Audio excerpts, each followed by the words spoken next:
interesting things about Blake 7 is it seemed to attract quite a fair number of pretty big name guest stars at the time. I mean, you had people like Brian Blessed, Julian Glover, Michael Gough, Roy Kinnear. I'm sure that working with some of these actors on a series like Blake 7 probably would have produced a lot of memories now, looking back at some of the people you've worked with. Sorry, what was that list again?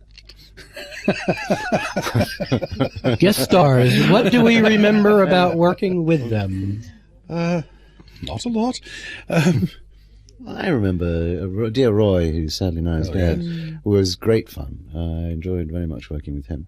The difficulty with him is it's very difficult to work with him because you start laughing. As soon as he looks at you, you're away, aren't you? I remember once the director said to him, we were doing a scene together, and the director was a young director, and he said to Roy, I don't like the way you're doing that scene. What I want is this, and that, and went on for about 10 minutes giving him instruction. At the end of which Roy turned round to him and said, you mean quicker and better? Which was absolutely right. This is exactly what he did mean. Yes, he was a great man. Yes, he was lovely. And Brian was great fun. And Michael Gough, however, strayed into it by accident. His agent, he told me anyway, his agent had booked him into the show, not knowing what it was. And I think and he looked thoroughly bewildered when he arrived. And I said, Michael, why on earth are you doing this? He said, I have no idea. I was on holiday in Spain, and my agent just booked me in. We had Paul Daneman as well. Yes. Quite a lot of... Julian Glover and Isla Blair. Who is his wife. Yes. And Ronnie Lacey. Yes. And I was at RADA with Isla. And I worked with Julian, actually, immediately after Blake 7. I did Dombey and Son with him. Yes, I mean, it was great fun. I mean, one tends sometimes to think, at the time, well, maybe it's a bad time in the business. I mean, why are these big names doing something like Blake 7?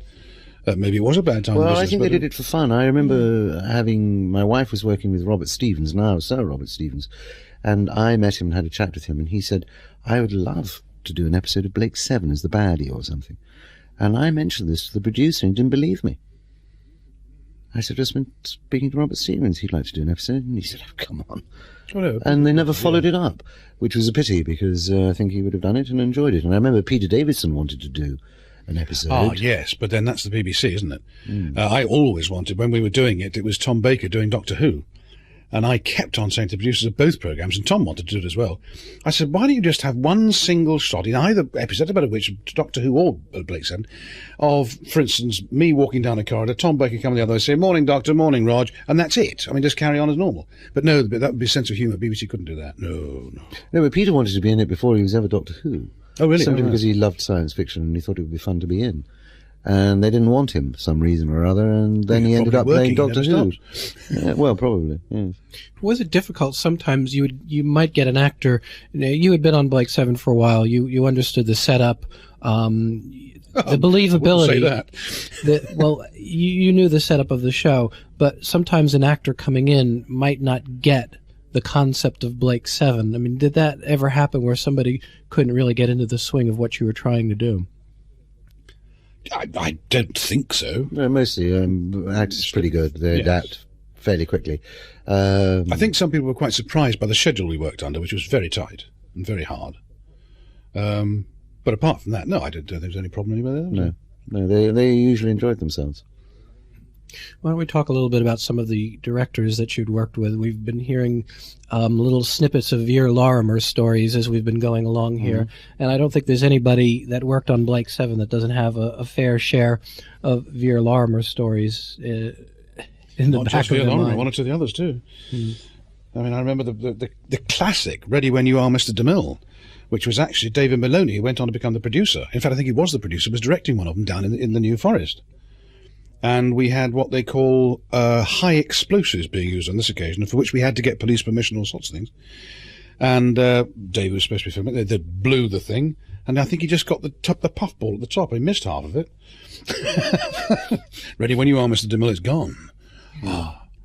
Oh, that was the incident when we were down in the Forest of Dean, wasn't it? Yes.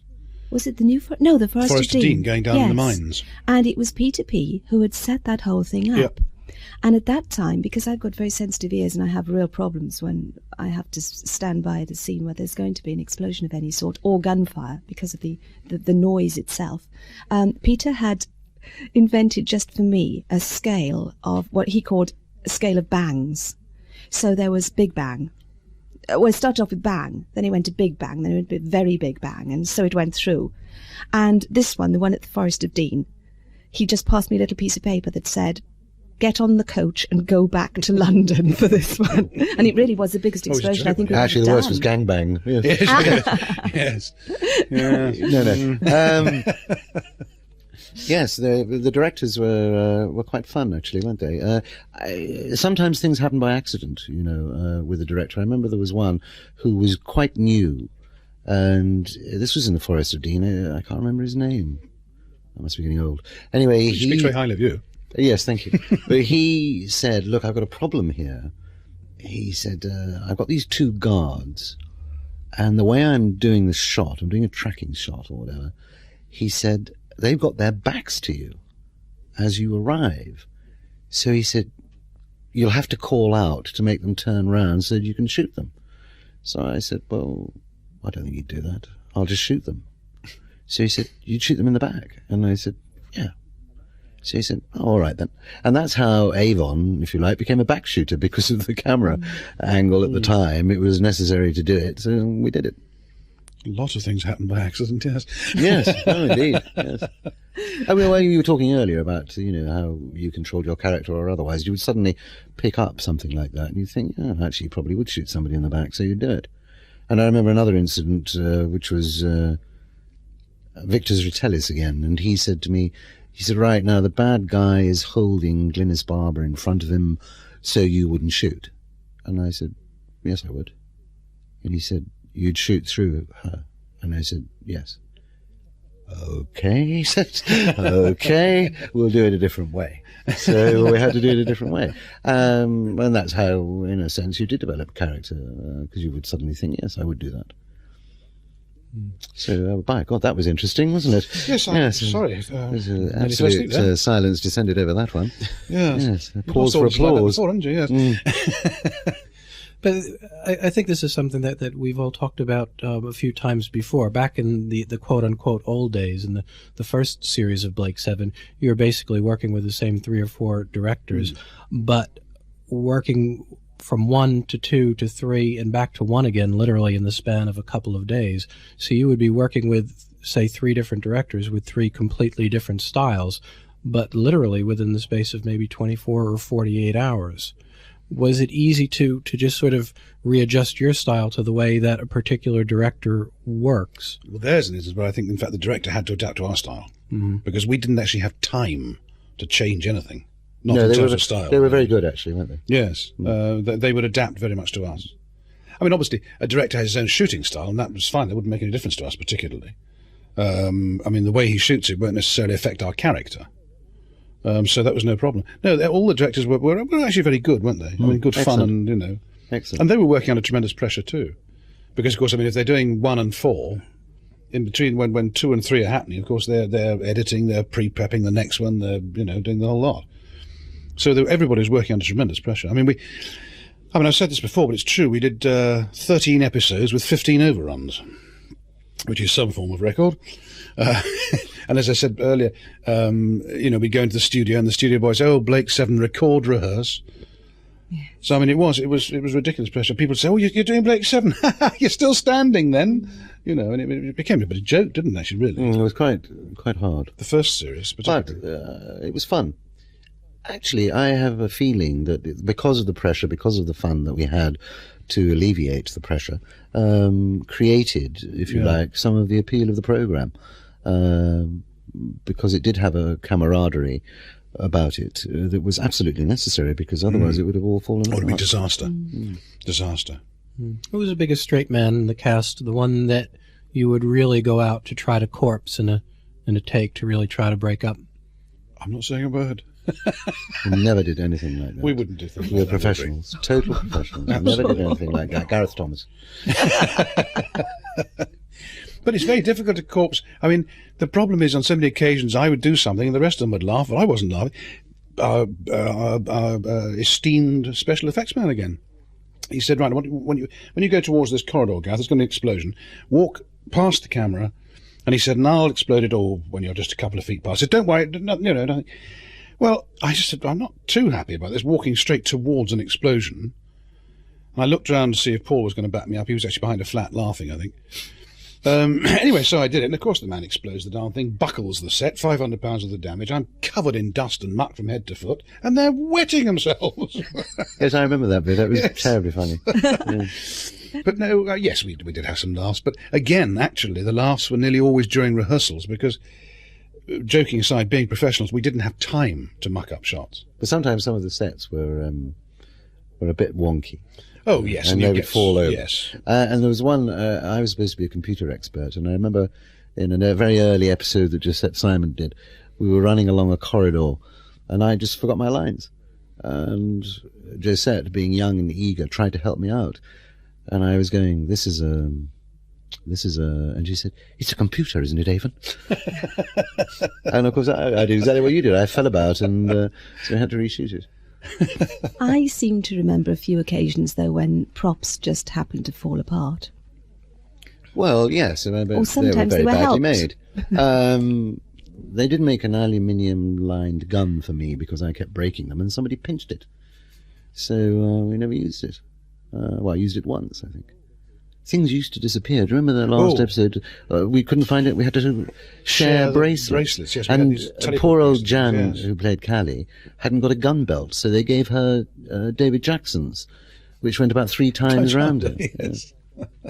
Did you find that something like that would happen as the series went on and more people watched it and became more popular, that all of a sudden props became souvenirs? Oh, yes. Oh, yes. The end of the first series, I mean, we had...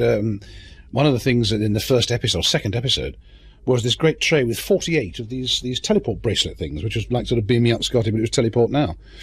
And by the time we came to the end of the series, as Paul was saying, I think we had 5, and they had to shoot very carefully, so they kept on moving these things around in this rack, so it looked as if it was full.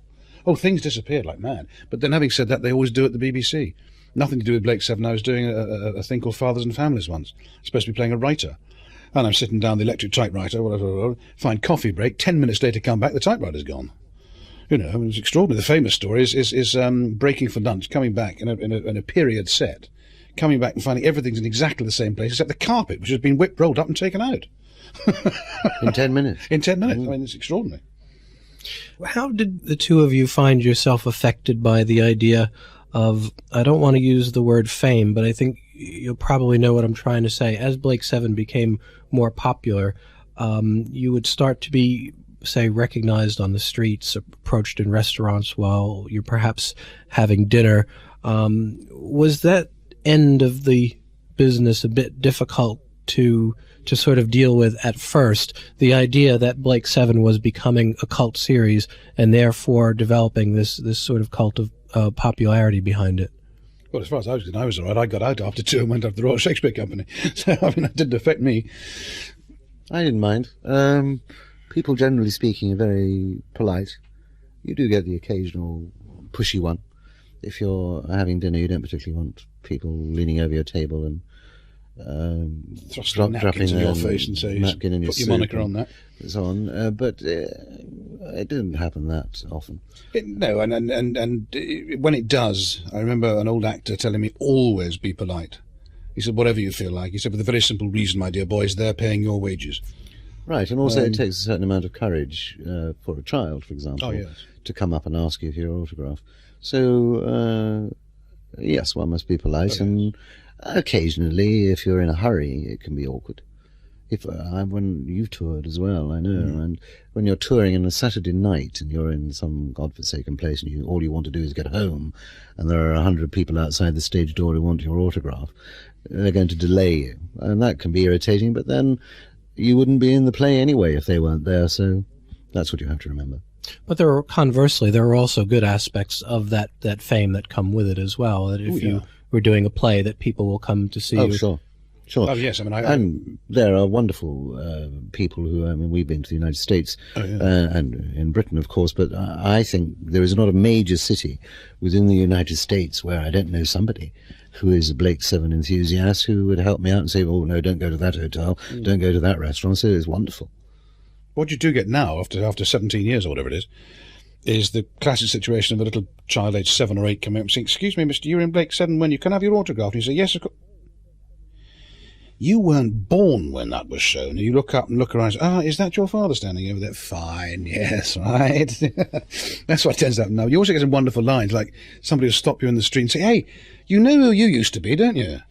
And you think, yes. And I always look at my shirt and say, it says, yes, St. Michael. But I had a funny experience in a wine merchant last year. I went in to buy some wine, inevitably, and the lady behind the counter took one look at me and she said, oh, I've just been reading about you in a magazine. Didn't you used to be good looking?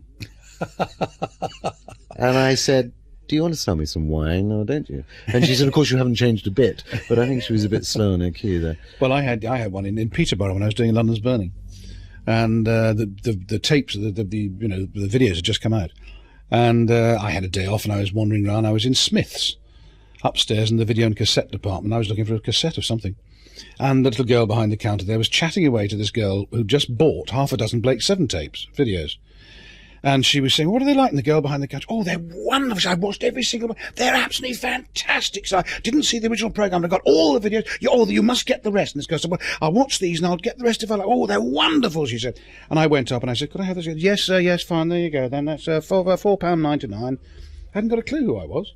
Just been saying how she'd watched all the tapes. She thought they were wonderful. I laughed at that. I thought I liked that. The funniest one was Michael Keating. I was mentioning this earlier on. When Michael and I were on location, we went into a magazine bookshop, and Michael was in the corner looking at all the girly magazines, like Mayfair and Playboy and all that sort of thing. And a little child saw him and suddenly said, oh, look, Mummy, there's Villa. And his hands were full of these mucky magazines. And he threw them in the... Oh, what am I doing here? And I wrote this book, Eve, on a terrible aspect, and I was in Chicago with a chap from Doctor Who, and we went into Crocs and Brentano's, is it? Or Brentano's, I think they call themselves now. Yeah. And I looked to see if my book was there, and there were 2 copies. And he bought one, and I bought one, and mine had a yellow slip in it.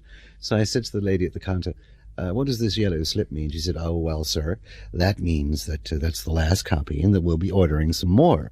And I said, good, because I'm the author. Expecting a wonderful reaction, to which he said, oh, really? Have a nice day. And that was that.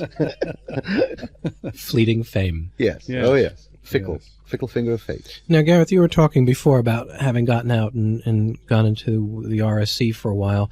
I'm sort of curious what it was like for the both of you coming back as far as the final episode, because, Paul, I mean, you were obviously there for the duration. Gareth was now coming back after a season's absence. What was it like coming back together to shoot that final episode together? Was there sort of a feeling of finality to it, or was it just the opposite, perhaps? Well, I mean, I specified that I wanted to be seen to be dead.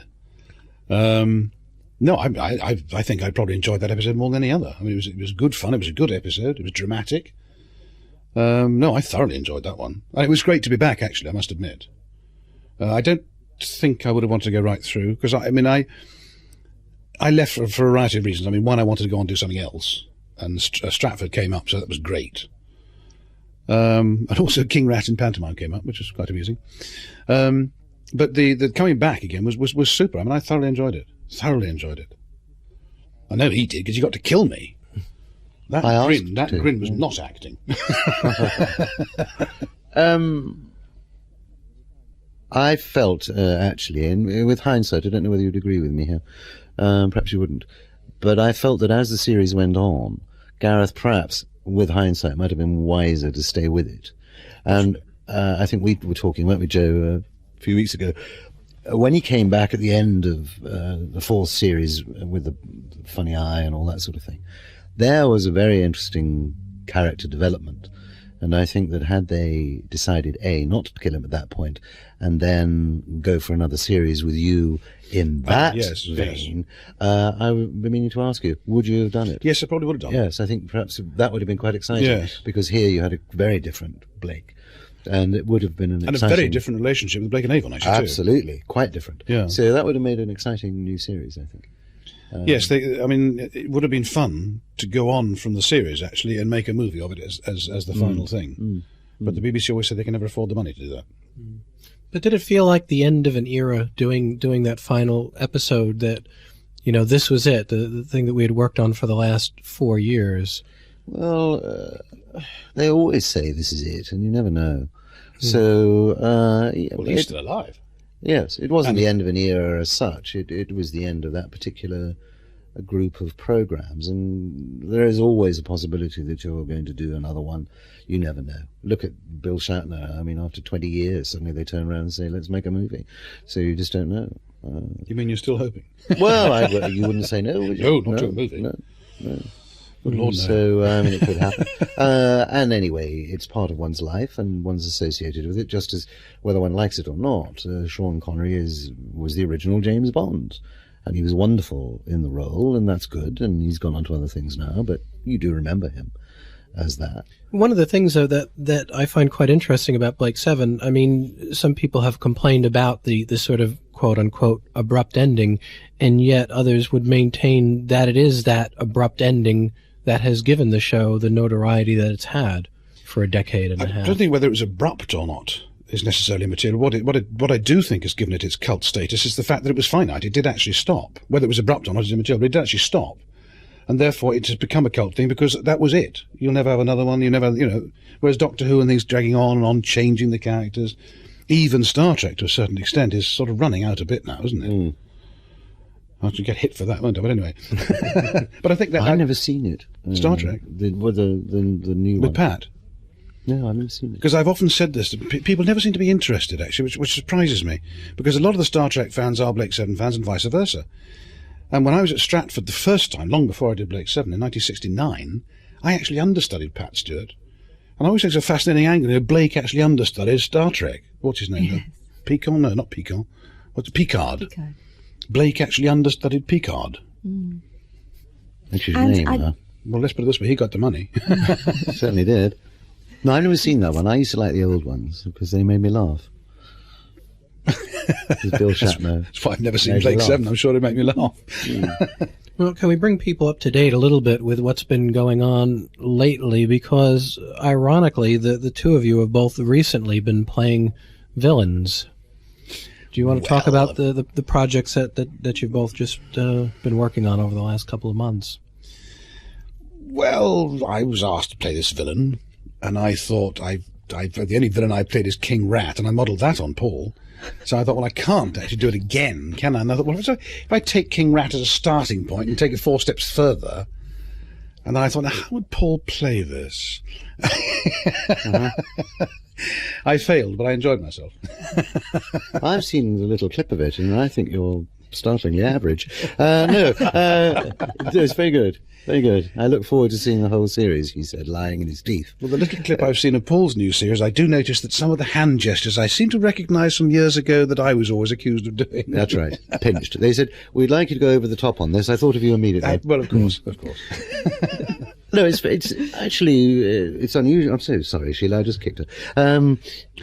Never mind. They can do wonders with plastic surgery. Yeah, another makeup girl next door, anyway. You don't play baddies that often, whereas I do. No. So it's not that unusual for me. I mean, I quite like to play a goodie.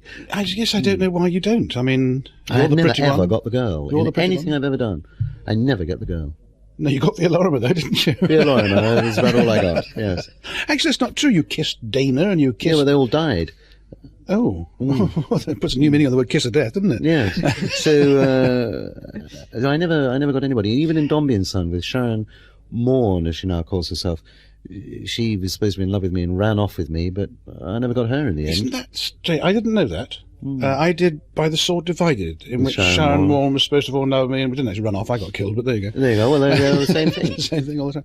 I do remember doing one episode of, a thing, talking about getting the girl, a thing called Love and Marriage or something, I think it's called, with Lynn Farley, whom I'd never met, and the read-through, she couldn't be there, so I still didn't meet her. And I thought, well, I'll get there early for the first day of rehearsal. And, of course, she came in 5 minutes late, so I still hadn't met her. and the director was dying to start. Now, the show began at the moment of orgasm. Is he allowed to use that word? I just have. Right, fine. Edit it out and say something else. I don't know what you can say. I'll leave that up to somebody else. But anyway, so of course the situation is very interesting. She comes in. I say, "How do you do? I'm Gareth Thomas." She said, "How do you do? I'm Lynn Farley." I said, "Well, fine. Which side of the bed do you normally sleep on?" And that was the nearest I ever got to getting the girl. What did she say? She slept on the left-hand side of the bed, actually. Well, that's deeply that's interesting, right. chaps. That's right. Thank you very much. That's right, actually. The women should sleep on the left-hand side of the bed, shouldn't they? So this all Because the came out men of always sleep furthest from the door so that they can get to their guns Yes. if somebody comes through. Somebody comes in. Yeah. Or out of the window if they're That's not bothered right. who comes in. That's Yes. right. this all came out of a question about villains, I think, didn't it? Ah, It did. Yes, villains. Yes. Oh, yes, Yes. villains, yes. Mm. Well, as I say, I always play, or always seem to play villains. I did this thing called The Gruesome Grannies of Gobshot Hall. I had an awful makeup artist on it, but never mind. I'm going to strangle you later. No. Sheila was on. And that was great fun, but that was a comic villain. Before that, I did something called Pie in What the was Sky. Avon? You see? No wonder he left after 2 series. And I did something called Pie in the Sky, where I play a very nasty piece of work. And I get to use a pump-action shotgun, which is wonderful. My little nephew's really looking forward to that bit. And I had a picture of myself taken with this pump-action shotgun. I'm his godfather as well. He now goes to school with this picture of me saying, "This is my godfather." He never gets into any trouble.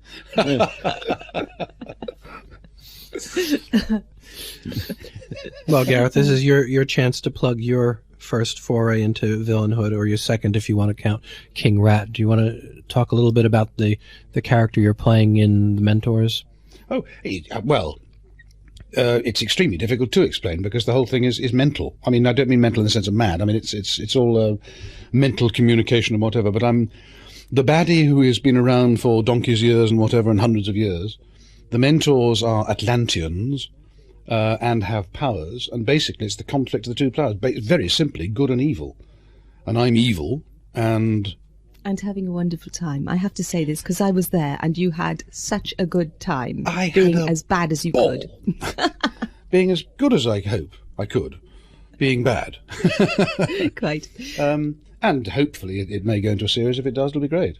If it does, I should hopefully branch into a totally new area and start directing some as well. Well, let's wrap this up with one quick question. What is it then that's kept Blake 7 in the public eye and memory for so many years? The videos. Partly the videos, partly the fans, actually. They're a very tight bunch of people. I mean, that's the nicest way. I mean, tight group of people, aren't they? Yes. Close-knit bunch. But I Yeah. think also the programme did have something you can't really put your finger on. We've tried, really, and if you could find out, I think you'd bottle it and sell it, but there are elements of it. Like we were discussing earlier, the pressure brought around a certain camaraderie, and that communicates itself in the programme, which doesn't necessarily happen with other programmes. Consequently, it is unique, and I think it will always appeal to some, if not all. Yes, it was the I mean, I think so many people have said to me, when you watch it, it was obvious that we were all having fun. And that does come across very much. And it stands up very well because although the special effects were not perfect because of the lack of funds, they did their best. The scripts were very good. Scripts of a very high standard. There were one or two duff ones, but I remember talking to Star Trek people, George Takei, and I had a conversation about this, and he thought that our scripts were excellent. And indeed they were, and very character building, whereas apart from the Shatner and Leonard Nimoy characters, their characters were not particularly well developed. And I think when Leonard Nimoy, I can't say it, Leonard Nimoy directed. He has no trouble with Paul Darrow. No, he doesn't. Then their characters developed more. And I think that that's one of the advantages that Blake 7 has over a lot of other programs, the good character development and script. Well, gentlemen, thank you very much for both joining us for the first of our Together Again conversations. And we look forward to the next one. If we're still speaking. Yes, if we're still alive. Well...